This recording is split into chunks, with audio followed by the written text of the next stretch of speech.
ये जितने भी जंतर मंतर पर स्कैंडल करने वाले बच्चे खड़े हैं, युवा वर्ग है, लिटरेट हैं, पढ़े लिखे हैं, बस मैं पूछना चाहता हूं, इसके पहले जो नेता तुमने भेजा था उसके ऊपर भी करप्शन के आरोप थे, उसके पहले जो नेता था उस पर भी करप्शन के जबरदस्त आरोप थे।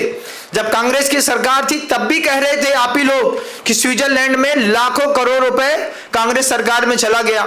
आज बीजेपी की सरकार आई, आप कह रहे हैं कि ये भी करप्शन कर रही है, पेपर लीक कर दिया, पैसा कमा रहे हैं।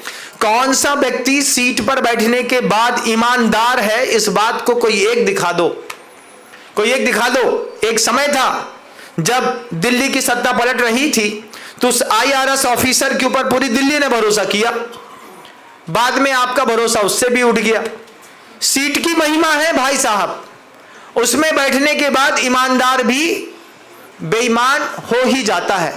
फिर आप इसी तरीके का करते रहिए आंदोलन, एक पार्टी दूसरी पार्टी को हटाने के लिए पीछे से बैक सपोर्ट करेगी।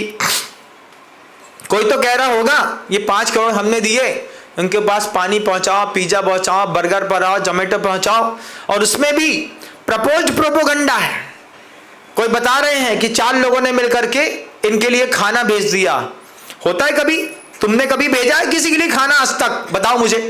इतने आंदोलन हुए, इतने आंदोलन में तुम्हारी कभी आत्मा जगी कि हम आंदोलनकारियों को एक प्लेट खाना का भिजवा दें? ये सब पॉलिटिकल इवेंट हैं।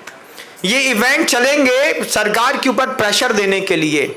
प्रेशर देकर के हम बता रहे हैं कि आप गलत हैं, लेकिन ध्यान रखिएगा आप जिसका चुनाव अगली बार करेंगे वो आदमी भी गलत है, वो आदमी भी गलत निकलेगा। ये नीट का पेपर पहली बार लीक हुआ है, इसके पहले भी लीक हो रहा था, इसके पहले भी एग्जाम लीक हो रहे थे।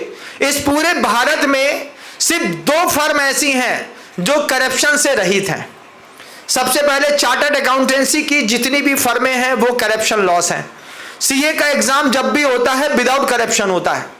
दूसरी UPSC के एग्जाम होते हैं वो विदाउट करप्शन होते हैं। MP PSC हो, राजस्थान की PSC हो, तमिलनाडु की PSC हो, लोकल PSC में तो करप्शन है, ये तो स्पष्ट दिखता है। 20 लाख रुपए दिए हमने DSP की रैंक ले ली, 40 लाख रुपए दिए हम एडिशनल कलेक्टर बन गए। जब आप लोकल PSC एग्जाम देते हैं तो करप्शन है। UPSC और CA सिर्फ 2 फर्म ऐसी हैं जो करप्शन फ्री जोन पे हैं, बाकी हर चीज पे करप्शन है। अब इतने सारे बच्चे रोज मेहनत कर रहे हैं, इनको भी कहीं से पैसा मिल रहा है। बहुत सारे बच्चे कह सकते हैं महाराज आप गलत कह रहे हैं, लेकिन आपको नहीं पता कि आप तो मेहनत अच्छी कर रहे हैं, आपसे ऊपर वाले को पैसा मिल रहा है, उसको दिया जा रहा है। तो ये 50 लाख पकड़ और जितने कॉलेज के स्टूडेंट हैं सबको लेकर के आ। हो सकता है आपके नेता ने रकम खाई हो और फिर वो बोल रहा हो इंकलाब जिंदाबाद, इंकलाब जिंदाबाद। आप बोलते रहिए इंकलाब जिंदाबाद, क्योंकि आपके बोलने से सत्ता में परिवर्तन नहीं आने वाला। आप चीन की पॉलिसी देखिए, एक राष्ट्रपति को बनाया है, जब तक जिंदा रहेगा यही राष्ट्रपति रहेगा। जब इस तरीके की पॉलिसी चाइना में चली, रसिया में चली, रूस में देख लीजिए, पुतिन कब तक राष्ट्रपति रहेंगे बताइए? जब तक रूस रहेगा तब तक पुतिन रहेगा, तब तक पुतिन रूस का राष्ट्रपति रहेगा। जब एक आदमी को पूरी सत्ता सौंप दो और फिर उसके सामने खड़े होकर के बोलो आपके हाथ में सत्ता है, हमको रोजगार दीजिए, स्किल डेवलपमेंट। आज ये बच्चे बेरोजगारी के लिए मर रहे हैं ना बेचारे, रोजगार नहीं है। क्या है? MBA करने वाला 5,000 रुपए की नौकरी कर रहा है, MBPSC फाइट करने वाला व्यक्ति जहां पे चपरासी की नौकरी निकल रही है सरकारी में, उस पे फाइट कर रहा है। MAD BEd करने वाले झाड़ू लगाने के लिए सड़क में आवेदन दे रहे हैं, मेहतर चपरासी की नौकरी कर रहे हैं। बच्चे बेरोजगार हैं, बच्चों को रोजगार चाहिए। रोजगार चाहने के लिए सरकार के पास जा रहे हैं, तो सरकार उसकी पॉलिसी अलग है। उसने तो बड़ा कमाल किया है, सरकार ने तो जगह जगह पर कमाल किया। पूरी दुनिया में 5G इंटरनेट देख लीजिए कितने देशों में है। चाइना में 2G मिलता है साहब, 5G नहीं मिलता।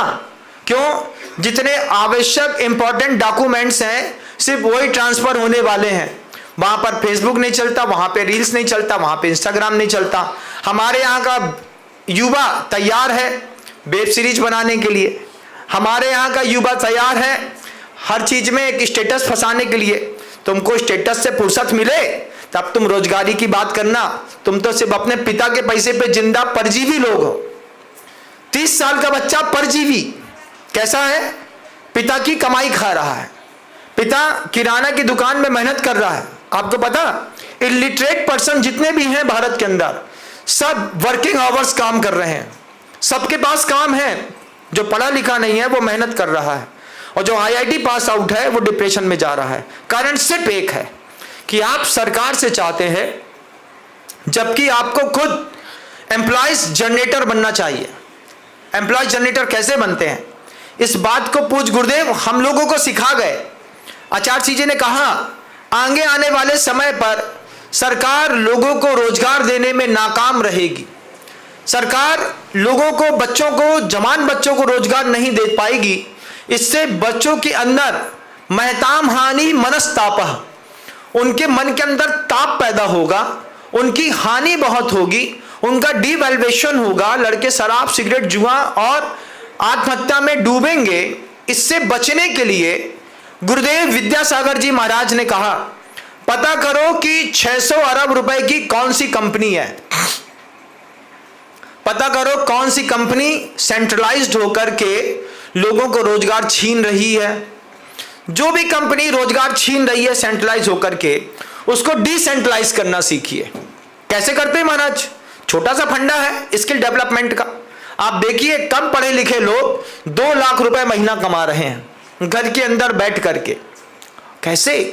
How to be possible it होता है। आचार्य जी ने खूब चिंतन किया और गुरु जी ने कहा, आगे आने वाले समय पर जब सरकार रोजगार नहीं दे पाएगी, तब 7वीं क्लास में जो गुरु जी के आशीर्वाद से विद्यालय खुले, उसमें हथकरघा सिखाया बच्चियों को।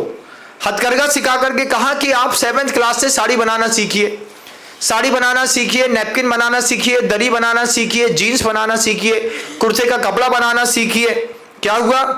100% कॉटन, 100% हैंडमेड। हैंडमेड की वैल्यू गिने चुने लोग जानते हैं।